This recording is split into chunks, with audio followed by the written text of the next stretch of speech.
Alhamdulillah wassalatu wassalamu ala Rasulillah wa ala alihi wa sahbihi ajma'in. Rabbi shrah li sadri wa yassir li amri wahlul 'uqdatam min lisani yafqahu qawli. Kita sambung pengajian kitab malaikat. Ya, ini dalam bab antara peranan ataupun hubung kait malaikat dengan manusia. Ya, ini seterusnya malaikat menyampaikan salam dari umat kepada Nabi SAW. Malaikat ni, kalau kita bagi salam kepada Nabi SAW, berselawat misalnya, ada malaikat yang akan mengkhabarkan kepada Nabi. Imam Ahmad dan Nasa'i meriwayatkan daripada Abdullah bin Mas'ud radhiyallahu an bahawa Nabi SAW bersabda, Inna lillahi malaikatan sayyahina fil ard yuballighuni min ummatis salam. Sesungguhnya Allah memiliki malaikat-malaikat yang berkeliling di bumi untuk menyampaikan salam umatku kepadaku. Batu selawat dan salam ni sampai kepada Nabi.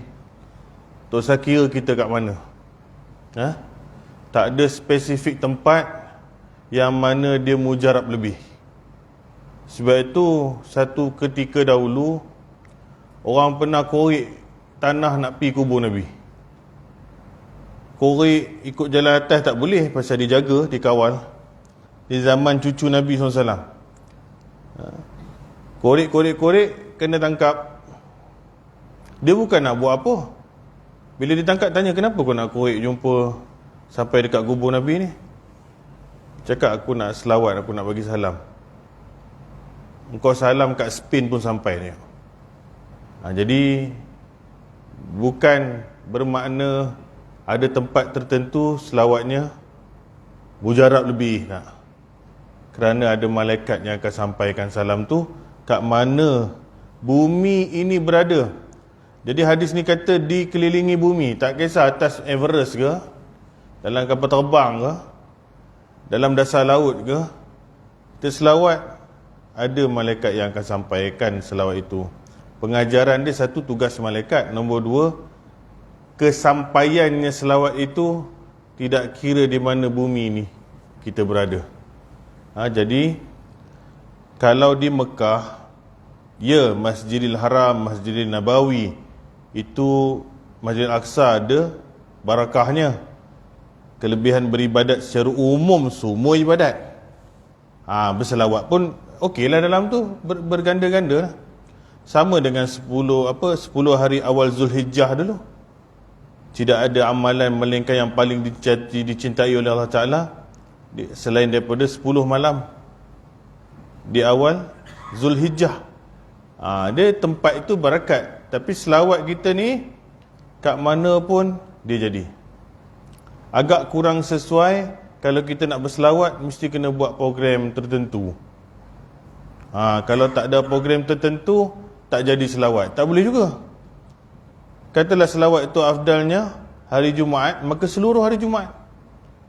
Daripada pagi malam Jumaat tu sampailah esoknya selepas terbenam matahari ataupun lepas asar.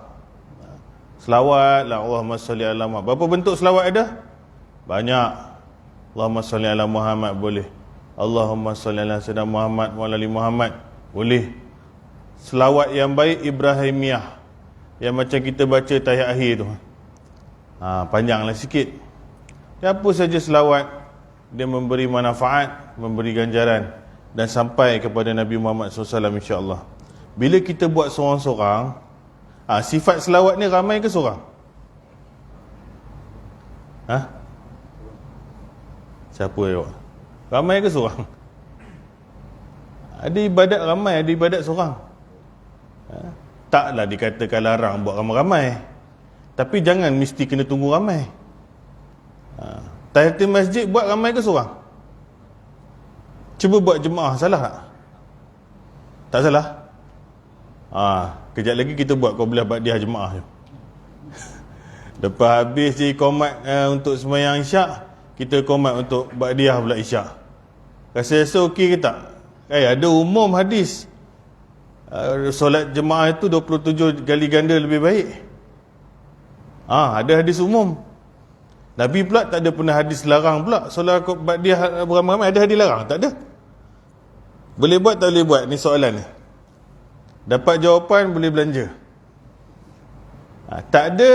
Ada hadis umum sembahyang jemaah tu berganda.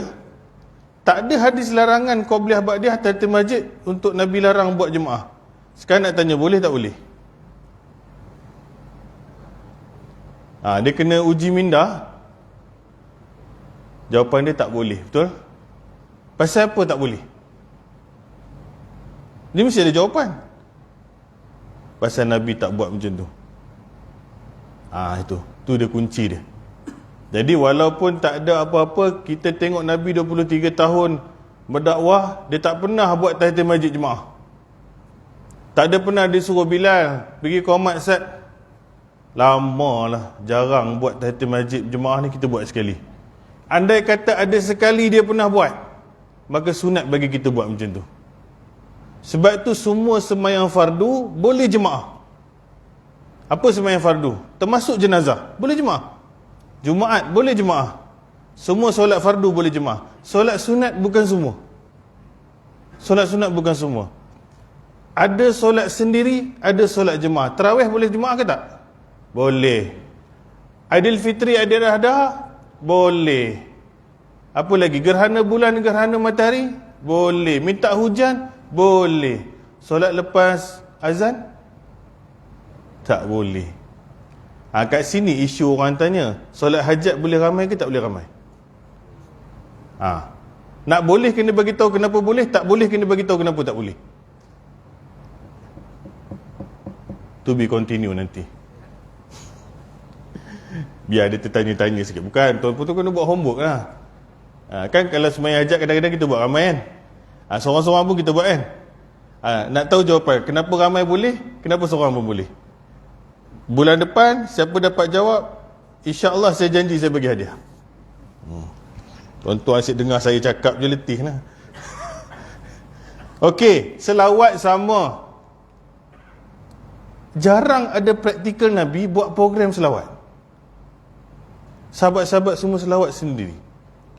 Tapi demi mendidik masyarakat, anak-anak, kita boleh sesekali raikan orang nak berselawat, nak ajar, nak sebagainya kan.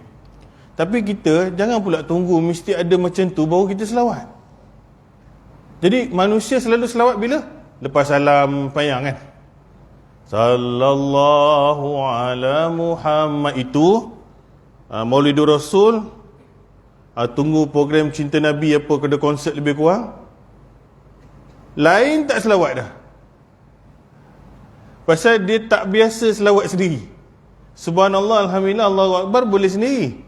Tapi tang selawat ni memang rasa macam berat. Allahumma salli ala Muhammad sallallahu Muhammad, Allahumma salli ala Muhammad. Ada biasa buat, susah buat. Sebab tu kembalikan balik kepada asal, praktik ni dia sendiri. Supaya dalam ramai pun kita boleh buat, dalam sendiri pun kita boleh buat. Takbir raya sama lah tuan-tuan. Kalau tak ada tekong, kita tak takbir. Sedangkan takbir tu sendiri pun boleh. Takbir raya kan. Hari Tashrik termasuk 10 Zulhijjah tu 4 hari. Boleh kita takbir. Allahu Akbar, Allahu Akbar, Allahu Akbar. Panjang tak tahu. Itu je tahu. Allahu Akbar walillahil hamd, tutup. Jadi pasal asal ni yang macam tu je. Allahu Akbar, Allahu Akbar walillahil hamd. Ustaz, saya ada masalah tone lagu lah Ustaz. Lagu tak berapa cantik, kering je saya sebut. Macam mana? Allahu Akbar, Allahu Akbar, Allahu Akbar walillahil hamd. Macam orang labbaik Allahumma labbaik tu. Itu je takbir raya dia tahu. Jadilah.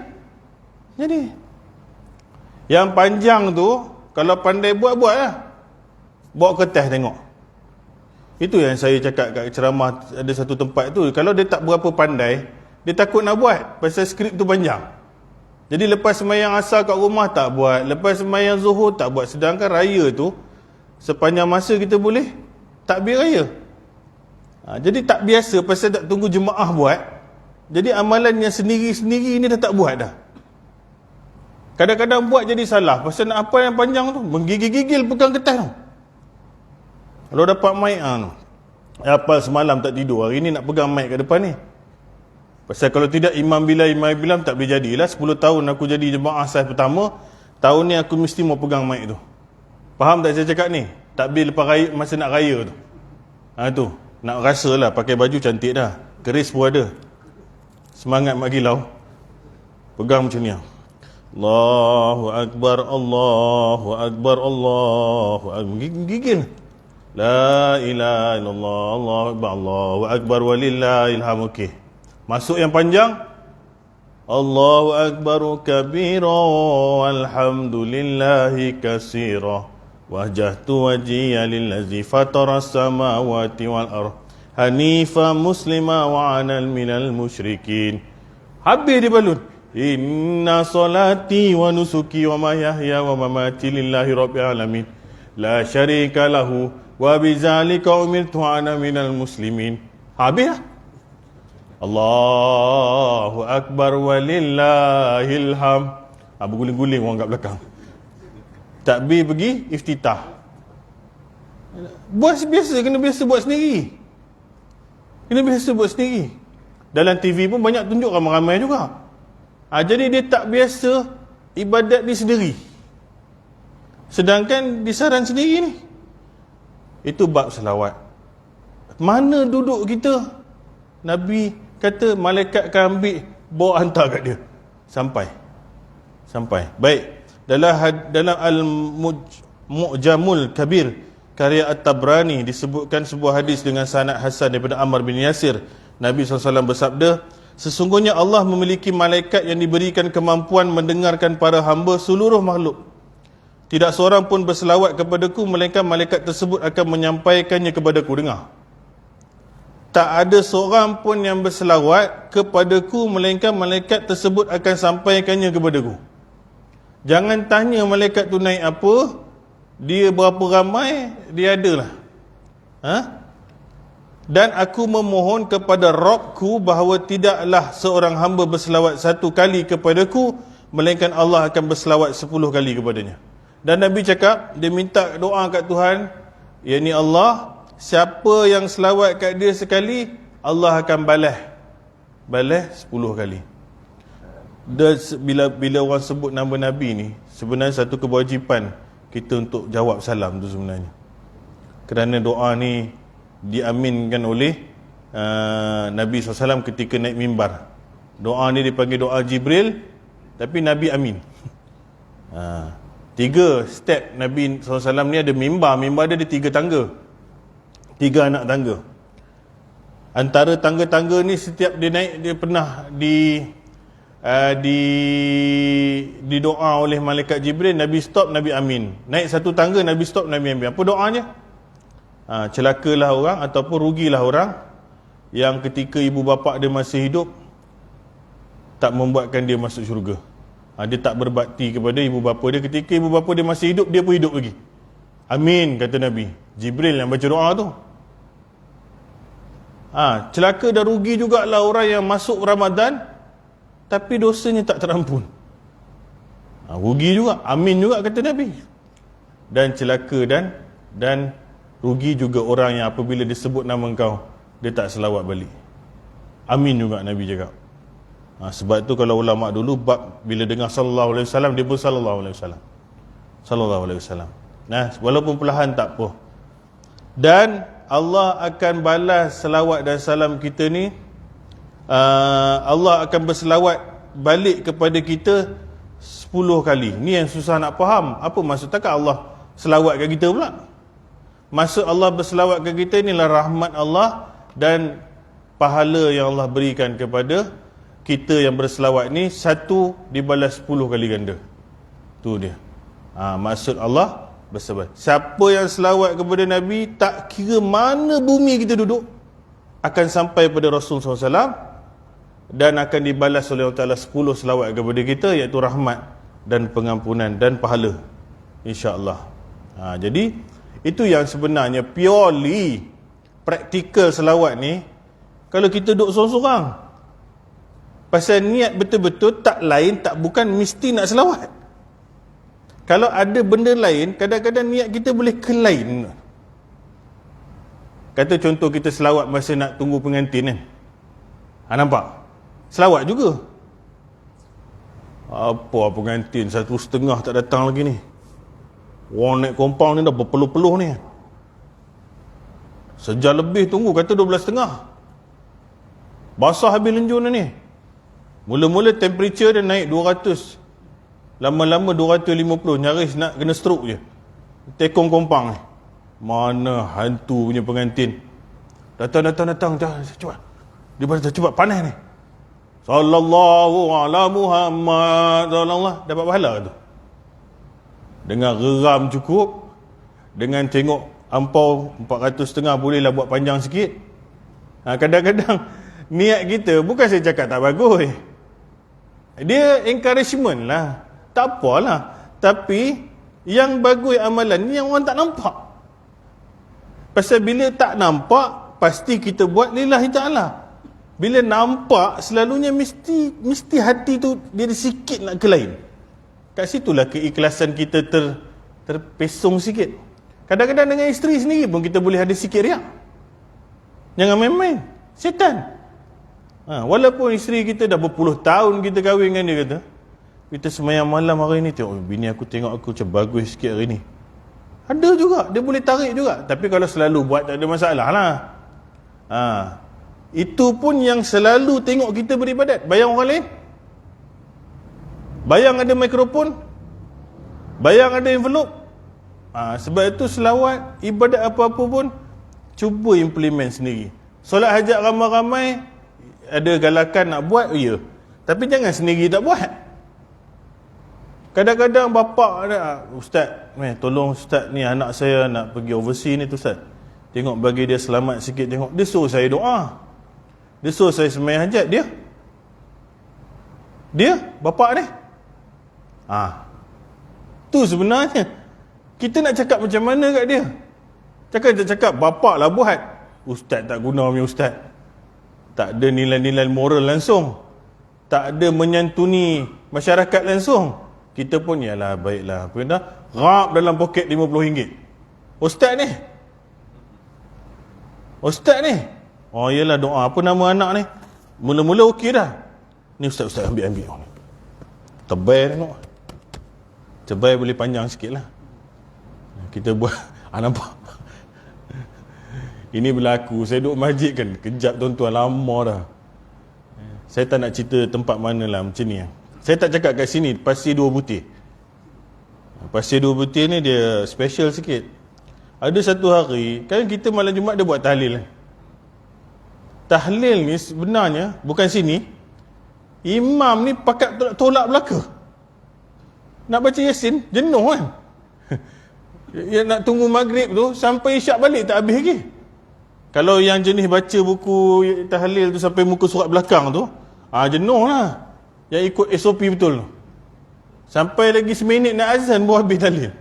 Jadi imam-imam ni kadang-kadang dia menolak-nolak tau. Malam ni kau lah. Malam ni taklah lah, aku tak larat lah, perut tak berapa okey. Seorang lagi, ni bukan giliran aku, minggu lepas aku dah buat. Rupanya nak pi tahlil tu, dia punya perbincangan tu macam nak naik piling tingkat 2 bangunan tu. Dia punya discussion tu. Alih-alih semua macam slow down. Tok Bilal lagi lah lepas tangan, pasal Tok Bilal bukan imam. Tok Bilal tiba-tiba datang borang tu disertakan ada klip dengan ada Al-Fulusi. Tangan Bilal dari jauh. Tangan Bilal bukan imam, Bilal tu. Malam ni ana free insya-Allah. Capai terus. Sekarang saya nak tanya, harapan orang kat luar tu macam mana? Dia harapkan inilah insan mulia yang mana doa dia akan terus sampai kat Tuhan. Sian bapak aku ni mati. Tok Bilal, Tok Imam ni mulia orang, serban pun cantik. Kawan tu kalau tak ada envelope ni, dia dah lari dulu dah. Sebab itu, sesuatu amalan yang anda buat sendiri, di ketika semua makhluk tak tahu. Semua makhluk tak tahu, you buat. Itu Tuhan terima. Itu Tuhan terima. Ramai ni, bukan saya cakap tak bagus, nak jaga hati tu bukan senang. Bukan senang. Ini masalah. Saya bukan marah tahlil, saya tak marah. Tapi nak jaga hati insan-insan, nak jaga hati keluar. Kadang-kadang kita buat tahlil rumah orang, lagi syok. Kita pergi tahlil, mana family seorang pun tak ada ni. Semua jemaah aja kat ruang tamu. Family member dia mana? Anak menantu, anak saudara ke apa? Tak ada.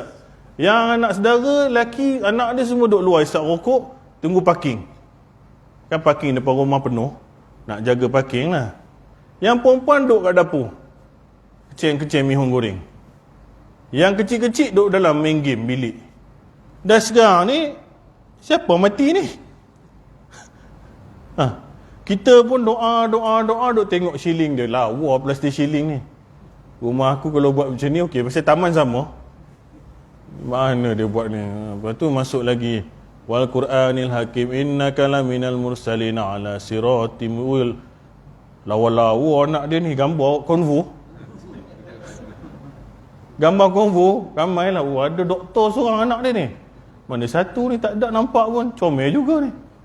Lepas tu amana rasulu bima unzila ilaihi min rabbihim. Dah bau menusuk kalbu dah.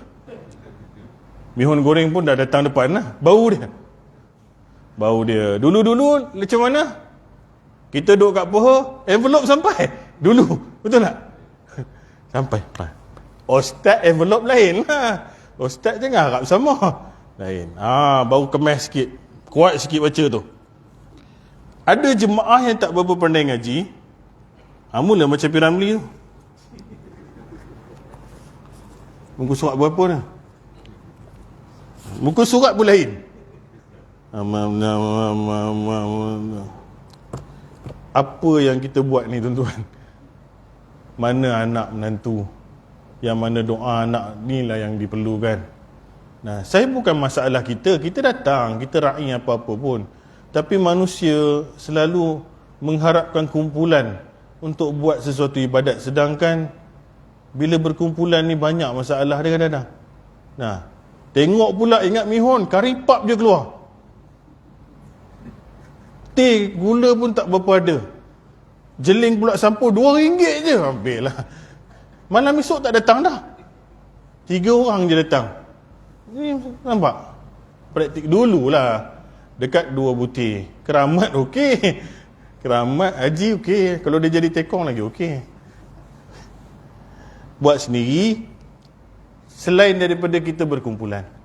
Nah, maknanya selawat ni satu amalan yang kita jarang nak tidur kita buat.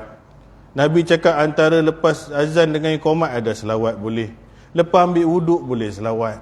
Semua tak buat. Siapa yang pertama sekali tak buat? Yang cakap ni lah. Sama je. Tak usah cerita orang lain, sama je.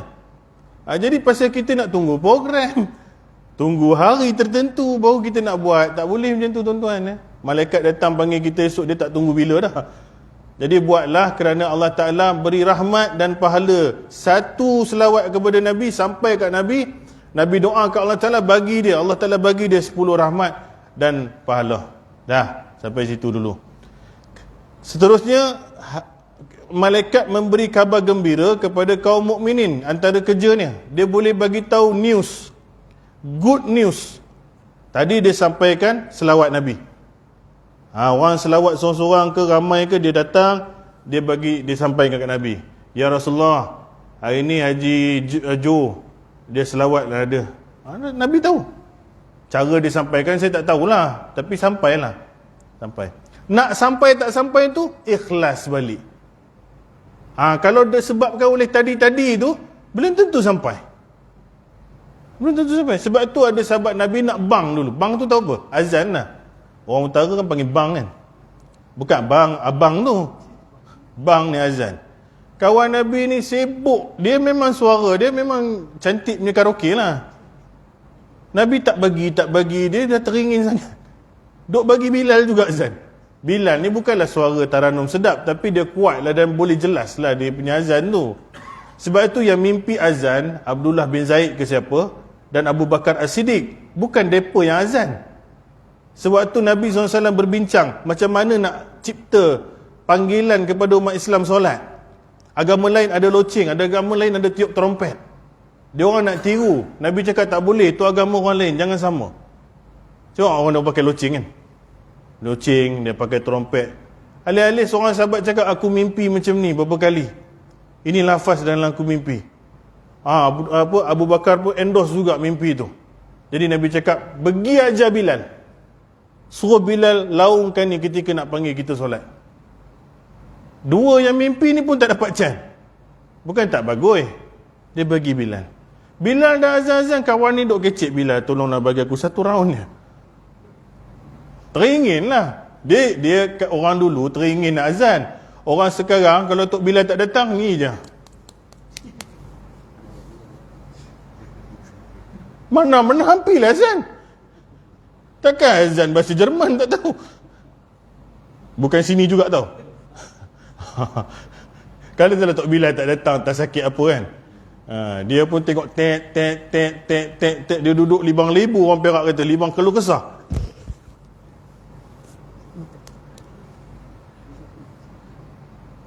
Kau tak tahu mikrofon mana ke? Kalau kau tak tahu ni, duduk depan ni laungkan je lah. Pasal dulu zaman pun tak ada mikrofon. Syariat dia disunatkan azan, bukan mesti pakai mikrofon. Ada bagus lah. Sama lah jadi imam. Tengok tingkap, tengok ni, tengok dapur, lari keluar apa. Tapi yang orang macam ni, pakar komplain. Ini mu'alaf mana azan? Mu'alaf mana? Imam ni baca macam budak sekolah. Bila imam tu tak datang, Bilal tu datang, muka dia sengit kat pintu. Dan tu macam ni lah, tunduk lah, beratik apa tak tahu lah, macam tu. Yang cakap banyak tu. Yang cakap banyak. Jadi kawan ni nak azan juga. Dalam Bilal bagilah sekali. Tak apalah, bagi. Bagi tahu siapa datang. Jibril datang bukan dengar. Jibril datang, tak ada semayang kan tadi? Asal ke Zuhur tak silap? Asal ke Zuhur?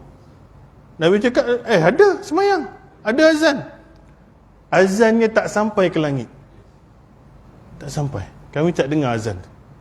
Tak dengar azan. Maknanya sampai tak sampai azan, di langit juga tengok pada ikhlasan. Bukan orang ni tak bagus, cuma dia ada sikit nak tunjuk suara lah. Kita tak usah cerita lah tuan-tuan. Kawan itulah pasal. Saya dah cakap tadi, sesuatu yang dilakukan secara tersembunyi, dikala manusia semua tidur, tak ada siapa tahu, itu lebih solid. Kerana susah kita nak syirik ke riak ke takbur bila tak ada orang tengok kita buat apa-apa. Masalahnya bila tak ada orang tengok kita, pegang handphone lah. Itulah masalahnya. Bukan nak ibadat. Itulah kita lah. Para malaikat pernah sampaikan berita gembira kepada Ibrahim alaihissalam bahawa dia akan dikurniai keturunan yang soleh. Allah Subhanahu Wa Taala berfirman, ayat Quran ni panjang, saya ambil dia punya terjemahan sajalah, yang bermaksud, sudahkah sampai kepadamu Muhammad cerita tamu Ibrahim, yakni malaikat-malaikat yang dimuliakan? Ingatlah ketika mereka masuk ke tempatnya lalu mengucapkan salaman. Salam. Ibrahim menjawab salamun. Menjawab salam malaikat itu. Mereka itu orang-orang yang belum dikenalnya. Maka diam-diam dia Ibrahim pergi menemui keluarganya. Kemudian dibawanya daging anak sapi gemuk yang dibakar, barbecue. Lalu dihidangkan kepada mereka, tetapi mereka tidak mau makan. Ibrahim berkata, mengapa tidak kamu makan? Maka dia Ibrahim merasa takut terhadap mereka. Mereka berkata, janganlah kamu takut. Dan mereka memberi kabar gembira kepadanya dengan kelahiran seorang anak yang alim, yakni Ishak. Nabi Ibrahim dia lahirkan Ismail. 100 tahun umur dia baru dapat Ishak. Itu pasal isteri dia masa tu Sarah 90 tahun. Lepas dapat Ishak melahirkan Yakub. Lepas Yakub keluarlah Yusuf. Tu. Ni silsilah Nabi ni. Nabi Ibrahim selepas Ismail ada adik. Nama dia Ishak. Nabi Ishak kita. Cerita ni ada tetamu datang rumah Nabi Ibrahim. Diriwayatkan lebih kurang ada 4. Wallahu ta'ala alam. Datang dalam bentuk manusia. Nabi Ibrahim pun tak kenal ni siapa. Tak kenal lah ni siapa ni datang. Jadi orang Arab, Nabi Ibrahim ni kat mana? Palestin. Dia Nabi-Nabi yang area Palestin, berdakwah di sana dan sebagainya. Bila tetamu datang, nak jamu makan lah. Jamu makan anak sapi. Sapi macam lembu tu lah. Dia sapi yang gemuk. Daging anak sapi ni lembut lah. Yang gemuk, yang dibakar. Kira macam panggang lah. Kita kalau kambing panggang, tak dan tu lah. Tuan rumah duduk tepi lah. Aku sorang lah. Dengar kambing je, tak tahulah. Jadi, sebab tu daging korban tu, macam menteka darah, tak pernah nampak. Kaki ekor boleh terbang dalam raga motor tiba-tiba. Kepala lembu yang besar tu boleh hilang. Lepas datang lagi. Tak cukup mak, anak, menantu, semua beratur. 10 kilo balik dalam rumah. Tak pernah jumpa ke daging ni. Yang masuk korban pun sama juga perangai. Nama berkorban. Bagi, sini berapa ratus? Sebagian 800 aku dapat 3 kilo je. Aku masuk bahagian kau tu tak? Habis kau nak berapa kilo? Kalau nak banyak, pergi pasar lah pergi beli 800 tu. Dah dia, dah aku tak dapat banyak. Boleh tak saya nak ambil yang saya punya bahagian ni, apa ni saya nak hantar. Dia nak edar pula. Nampak sangat nipu. Orang yang berkorban tu, dia boleh ambil sikit je. Sebahagian untuk dia dan keluarga dia. Keluarga dia pun tak boleh ambil. Dah cukup lah untuk dia punya. Dan orang yang ambil pun sama. Berapa kilo tu untuk satu isi rumah. Bukan segala isi rumah tu pergi beratur. Dua-dua ada problem kadang-kadang. Dah lah ambil satu bahagian. Ekor je mana ekor? Yang lagi 6 orang tu kau tak fikir? Dia pun nak ekor juga. Lama-lama kita bagi batang penyapu kat dia. Batang pinang sat. Bukan ambil seekor lembu, share 7. Belagak macam seekor lembu punya. Bukan di sini tuan-tuan. Jangan takut.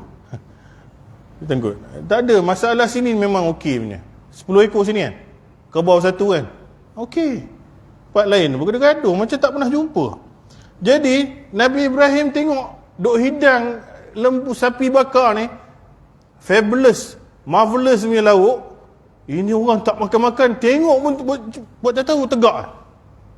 Jadi datang suasana takut kat Nabi Ibrahim. Ini bukan orang ni. Dia adalah aku tak pernah kenal, ni mesti orang musafir.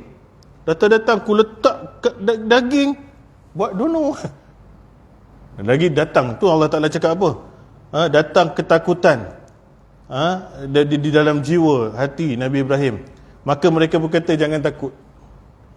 Dia orang main ni nak bagi cerita gembira bahawasanya Nabi Ibrahim akan lahirkan seorang anak Ishak. Jadi isteri Nabi Ibrahim yang umur 90 tahun tu pun macam tergelak, ada gembira pun ya, pelik pun ya.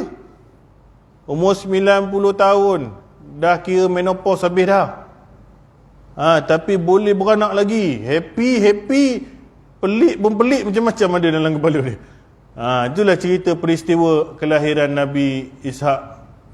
Lahirlah Nabi Ishak, teruskan ayah dia punya tu, dia di Palestin, dakwah kepada orang-orang sana.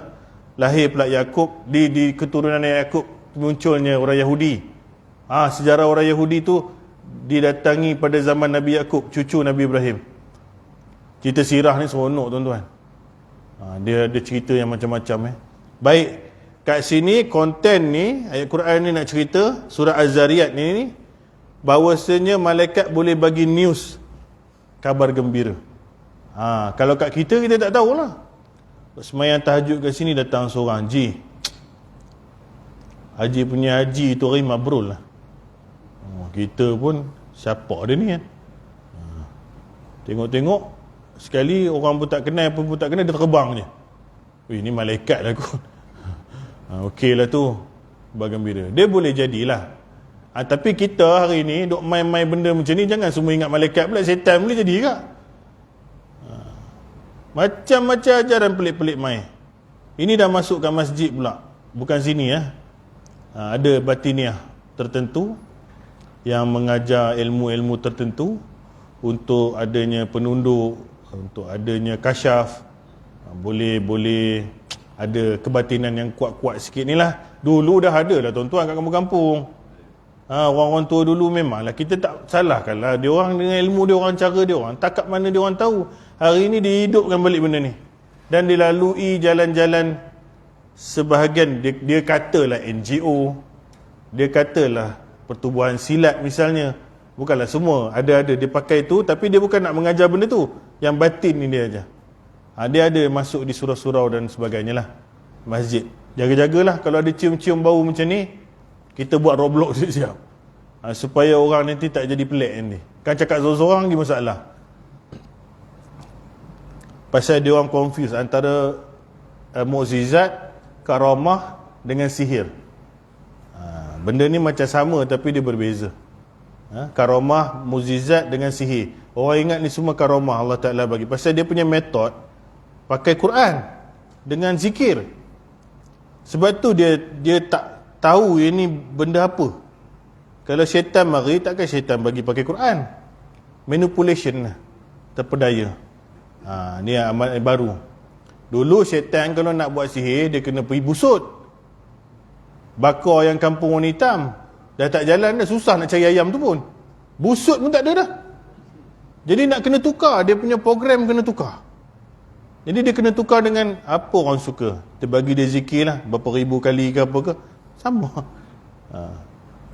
Tetap kepada tadi, anda zikir kenapa? Pasal anda nak nampak setan? Pasal anda nak terbang? Setan yang bagi. Pasal niat nawaitu, anda bukan kerana ibadat kerana Allah Ta'ala. Pasal ada tujuan tertentu. Dulu ada orang pakai susuk untuk rajin semayang tu. Orang dengar susuk nak jadi nyanyi sedap, ataupun nak jadi kuat macam badang. Ini pakai susuk nak rajin semayang. Dengar pun macam cantik ni. Jadi apa dia buat? Dia buat macam mana lah. Pergilah bomoh apa semua. Bomoh pun bagi satu barang, tanam tak tahu apa dalam badan dia. Tahu tak dia jadi apa? Setiap kali azan berkumandang, dia mesti kena pergi semayang. Kalau dia tak sampai, badan dia panas nak terbakar. Jadi sehari bolehlah hadap, 2 hari boleh hadap, masuk seminggu muka dia dah pucat dah. Habis kena kat highway, berhenti kereta, kau terjun nak pergi cari masjid, sekarang juga kau kena semayang, tak kisah tepi jalan ke apa. Nampak setan seksa dia. Setan bagi tu, kau nak aku bagi kau. Kalau kau tak semayang pada waktunya, aku belasah kau cukup-cukup. Jadi dia semayang kerana Allah Ta'ala ke kerana setan? Nampak? Kalau dengan Allah Ta'ala, kau ada consideration. Musafir, cara musafir. Hujan ribut, ada Tuhan bagi keringanan. Ini tak, setan. Sekarang juga kau kena pergi. Kalau tidak, terbakar badan kau. Panas, menggeletik dia. Jadi dia semayang kerana apa tu? Kerana takut panas. Jadi, tauhid mana? Semayang terima ke tak terima ni? Nampak? Setan memang. Tapi kita ingat ni bukan setan, pasal dia suruh semayang. Ni putar alam namanya. Jadi ini yang mula orang terpedaya. Mereka juga para malaikat memberi khabar gembira kepada Zakaria alaihissalam dengan kelahiran Yahya. Sama juga, Nabi Zakaria juga pernah didatangi oleh malaikat, cerita pasal akan lahirnya Yahya daripada Zakaria. Kemudian para malaikat memanggilnya ketika dia berdiri melaksanakan solat di mihrab. Allah menyampaikan kabar gembira kepadamu dengan kelahirannya Yahya. Surah Al-Imran ayat 39. Inilah poin yang kita kata malaikat boleh bagi berita gembira kepada manusia. Kadang berita gembira ini tak hanya diberikan kepada para nabi dan rasul, namun juga kepada kaum mukminin.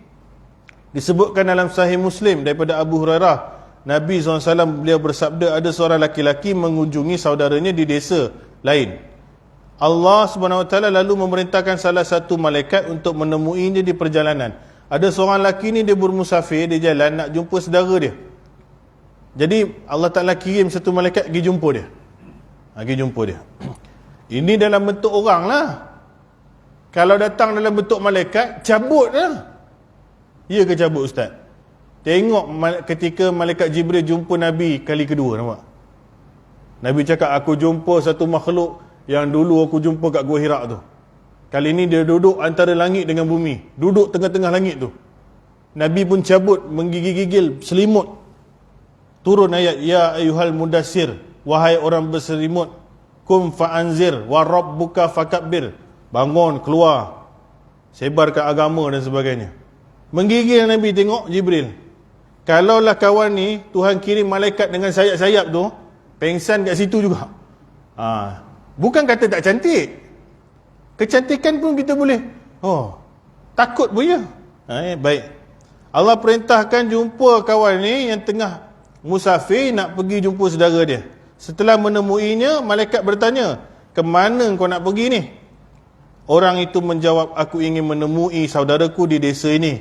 Malaikat bertanya lagi, apakah ada hak berupa nikmat material duniawi yang ingin kau ambil darinya? Kau ni pergi jumpa dia ada sebab musabab nak pinjam loan ke apa ke ni? Sebab kebendaan ke dunia ke apa ni? Lepas tu dia cakap, tak, tapi aku mencintainya kerana Allah. Malaikat berkata, sungguhnya aku adalah utusan Allah yang diutus kepadamu untuk memberitahu bahawa Allah mencintaimu sebagaimana engkau mencintainya kerananya. Ni. Nak azan ke apa ni? Continue ke azan sini? Tuan pengurusi lama dia tak jumpa. Makin muda. Dia tengok kereta saya pink ni, siapa punya kereta pink ni? 2 orang tegur dah. Isteri saya punya, tapi saya pakailah. Orang dulu-dulu kalau pakai pink ni, dia ikut belakang nak ngorat. Ini lebay pula pakai jubah kan. Sekarang tak ada masalah tu haji, orang pakai pink semua. Tak ada apa dah. Dulu ya. Sekarang tie pun ada pink kan. Jangan saya pakai gincu dah. Cerita ni ya, malaikat sampaikan khabar gembira kat kawan tu pasal dia ikhlas jumpa saudara dia lillahi ta'ala.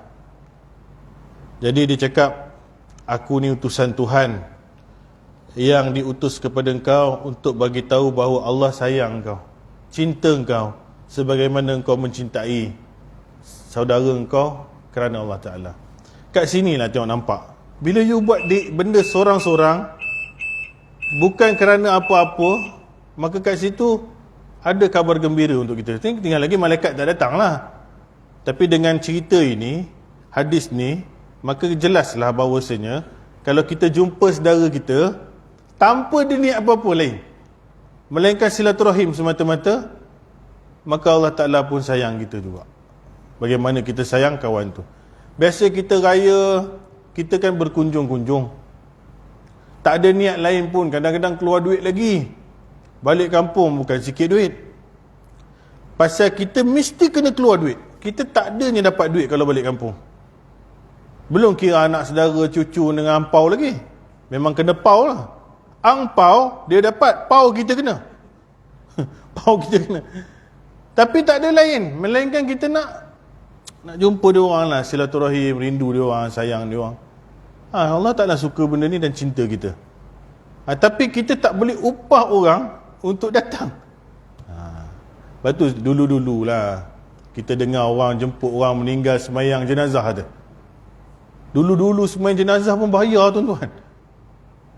Kalau dak, orang tak datang. Tapi riwayat orang dulu-dulu kata, pasal rumah jauh-jauh, rumah jauh-jauh naik basikal 1-2 batu. Kalau tak ulur sekeping 2, dia orang pun sedih nak datang. Jadi datang tu dia bagilah sikit duit minyak lah, bukan duit minyak, duit kayu basikal. Minyak tak ada masa tu. Jadi datanglah ramai-ramai, jadilah urus jenazah tu. Tapi okey, penerima pemberi kena jaga bab ni. Takut hati tu kelain lah kan. Kena tahu urus jenazah fardu kifayah, fardu depan.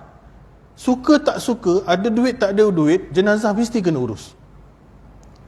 Ada satu tempat di negara Pasir Berdengung pula, dia punya tok mandi ni, dia ada tok urus jenazah tau. Kalau orang yang urus jenazah ni dapat tahu je berita kematian, dia punya problem apa? Dia pergi call anak menantu cucu kawan tu, ada tak 400? Ni Kang kena bagi tau masa sampai-sampai jenazah kan, pasal kita nak bagi korek lubang lah, apalah. Dia duit dulu kat depan tu. Van nanti, van 100. Nanti orang talqin 100, tok imam tu 100, ni ada kain kapan 100.5, semua gedebak-gedebuk adalah dalam 700-800 lah. Cik kena standby ni. Saya pernah dengar benda ni pasal yang mati tu, orang rapat dengan saya lah tukang bagi tahu dekat ni. Saya cakap kat dia, Ji standby kubur apa semua. Dia sibuk nak telefon kawan tu punya keluarga. Pasal apa saya cakap, ni ustaz ni apa ni, nak tahu, suruh dia standby duit ni. Kalau dia tak bayar, aku bayar lah, cakap. Takkan dekat hospital dalam ambulans aku nak tanya dia bawa duit ke tak bawa duit. Kau consider lah sikit, orang ni baru mati, kau tahu tak? Kau nak telefon anak cucu dia pasal kau punya lubang kubur, kau punya van. Kalau tak, masjid tanggung lah. Apa kalau mati dia tak ada duit, kita biar dia kat sini reput bau busuk. Pasal ni fardu kifayah, mesti kena buat. Kalau dia tak ada sen langsung kosong, anak yatim piatu, kita kena urus A sampai Z. Pasal wajib, bukan kira duit. Tak ada duit, semua kena keluar duit. Semua kita ni, haji keluar RM1, saya keluar RM20, ataupun korek tabung masjid, fardu, bukan sunat muakkad, fardu. Jadi dah terbalik. Bila dia main benda macam ni, tok imam pun tengok dulu, ada sampul ya? Lalu macam mana ni? Saya marah bukan tuan-tuan tu, saya marah tok imam. Jangan marah. Van berapa kilometer ni? 1 kilometer, nanti aku bayar lah. Dia makan masalah bayar tu, kita tahulah hak manusia. Tapi bukan tu depan. Maknanya datang-datang mayat tu, kau patut tanya mayat tu, kau pergi tanya duit dulu. Itulah masalah dia. Bukan kita tak kira orang gali kubur tu, gila dia punya kecangkui, poloh naik lenjun habis. Kita pun tahulah duit dia. Tapi bukan telefon kat hospital tu, tengah mandi mayat tu. Orang bayar, jangan takut. Saya cakap macam ni satu tempat, sekali jemaah datang, Ustaz, terima kasih banyak-banyak. Pengurusan masjid ni macam tu Ustaz. Itulah last saya mengajar situ. Terus sampai sekarang tak mengajar. Rupanya salah balun ni, JK dia buat macam tu. Nasib lah, saya tak ada masalah apa. You buat benda, datang berkunjung. Allah Ta'ala cakap berapa kirat dapat orang yang semayang jenazah, orang yang teman jenazah pi kubur, semua ada pahala tu. Jadi duk kira lagi dengan mileage kilometer dia, duk kira. Saya cakap tu terang lah, hairat kematian dia ada satu tempat di KL, saya tak nak sebut nama, dia mansuhkan hairat kematian. Dia buat macam mana? Semua dia buh satu tabung kematian, duit kematian buh dalam tu. Siapa mati free. Siapa mati anak karya, dia jadi setia anak karya sajalah. Tak adalah dia nak beria-ria bayar berapa puluh ringgit bulan dia tu. Dah daftar anak karya, ada satu tabung hairat kematian, ribu-ribu sudahnya tabung tu, tapi masuk akaun sama, folder lain lah. Duit pembangunan, duit khairat. Rupanya duit khairat dah berapa puluh ribu, ratus ribu. Jadi siapa mati tak tunggu duit dah. Haji, ni anak dia, tak apa kita urus. Duit khairat ni, duit akaun masjid. Jadi masalah, saya berbincang dengan banyak tempat, yang urus jenazah masjid, kubur masjid, duk semayang van masjid, tapi khairat punya duit duk kat tempat lain. Dia jadi pening tu. Nak tunggu kawan tu keluar cek dulu, claim balik. Yang AJK pula, tang, aku keluar 1,400 kan, bila claim 2 bulan lagi, pengurusi dia lain. Nampak? Yang urus tu masjid, boleh kat dalam masjid. Buh kat dalam masjid, jadi duit dana masjid. Nak pakai untuk apa manfaat pun boleh. Orang meninggal setahun sekali ada ke? Lebih kurang lah. Tapi duit ada untuk 10 orang, orang bagi. Ada satu tempat, Saya tak tahu berapa tepat di KL. Dan tak salah juga akhirat kematian, pasal Jabatan Agama ada enactment buat benda ni. Cuma pengurusan ni kena betul-betul cantik lah. Betul-betul cantik. 5 minit lagi? 5 minit. Cerita ni panjang tuan-tuan. Yang lepas ni malaikat ikut perang bersama pasukan mukminin dan meneguhkan mereka. Jadi saya tak nak sambung, pasal biar cerita malaikat ikut perang ni dia terkait dengan sirah. Antara pedang Badar pun ada, perang Khandaq pun ada. Malaikat sama-sama jadi tentera. Jadi kadang-kadang kita perang, kita tengok Palestin ke mana-mana bumi Islam ni, kadang-kadang ada bantuan yang aneh. Macam mana helikopter tu boleh tombang, macam mana peluru ni boleh tak kena. Wallahu ta'ala alam, biiznillah boleh jadi malaikat tolong. Pasal sejarah pernah jadi. Kadang-kadang nampak pun, dengar bunyi, kadang-kadang nampak tentera putih. Tu ada banyak kisah. Sebab tu bila saya nak cerita kisah ni, dia makan sejam. Kalau sekerat-sekerat ni nanti tak cantik lah. Saya pun rakam, ada jemaah di luar tengok kan. Jadi sekadar tu dulu. Itulah dia tadi 3 poin. Ini malaikat menyampaikan salam daripada umat kepada Nabi kita SAW. Kedua, dia memberi khabar gembira kepada kaum mukminin, termasuk para Nabi dan orang-orang soleh. Termasuk ada satu kisah daripada Abu Hurairah. Dia berkata Nabi SAW bersabda, Jibril mendatangiku lalu berkata, wahai Rasulullah, ini Khadijah mendatangimu. Ia membawa sebuah bejana berisi lauk pauk atau makanan atau minuman. Bila dia telah datang kepadamu, sampaikan salam kepadanya dari Rabbnya, juga dariku, dan berilah dia kabar gembira dengan sebuah rumah di syurga yang terbuat dari permata dan tidak ada kegaduhan atau keletihan di dalamnya. Sahihul Jami', riwayat Muslim. Jibril pernah datang jumpa Nabi SAW. Malaikat Jibril, dia cakap, wahai Rasulullah, Khadijah nak datang. Khadijah nak datang. Dia bawa nasi apa ni, bekas lauk pauk dan makanan. Jibril AS beritahu Nabi, sat lagi Khadijah nak datang ni, dia bawa makanan dengan lauk-lauk. Sampaikan salam kepadanya dari Allah Ta'ala. Allah kirim salam kat Khadijah. Oh, jangan main-main Khadijah. Allah kirim salam, aku juga. Jibril cakap, Allah kirim salam, aku pun kirim salam kat dia. Kau sampaikan kat dia, sekejap lagi dia datang. Dan berilah dia kabar gembira, bagi tahu Khadijah satu cerita gembira, yang dia ada satu rumah di syurga yang dibuat daripada permata. Dan tidak ada kegaduhan atau keletihan di dalamnya. Maknanya dia kata apa? Good news, bahawasanya Khadijah dapat rumah di syurga. Confirm masuk syurga? Oh ya. Dia orang dulu confirm masuk syurga, esok tak adalah tak semayang. Makin kuat ibadat. Tak ada satu pun sahabat Nabi yang dah tahu masuk syurga tinggal semayang. Tapi pelik hari ni, yang dah tahu kalau tak semayang masuk neraka, duk tak semayang lagi. Lepas tu dia cakap merepek, tak tahu apa benda kan. Itu pasal pelik tuan-tuan. Iblis ni dia salah besar dengan Allah Ta'ala, tapi dia salah, dia tak sujud dengan Adam. Kalau Allah suruh sembah dia sembah. Tahu tak? Iblis ni dia tak ada masalah dengan Allah. Semua ibadat Tuhan bagi dia buat. Dia tak pernah engkar satu habuk pun, kecuali bila suruh sujud ke Adam. Itu je.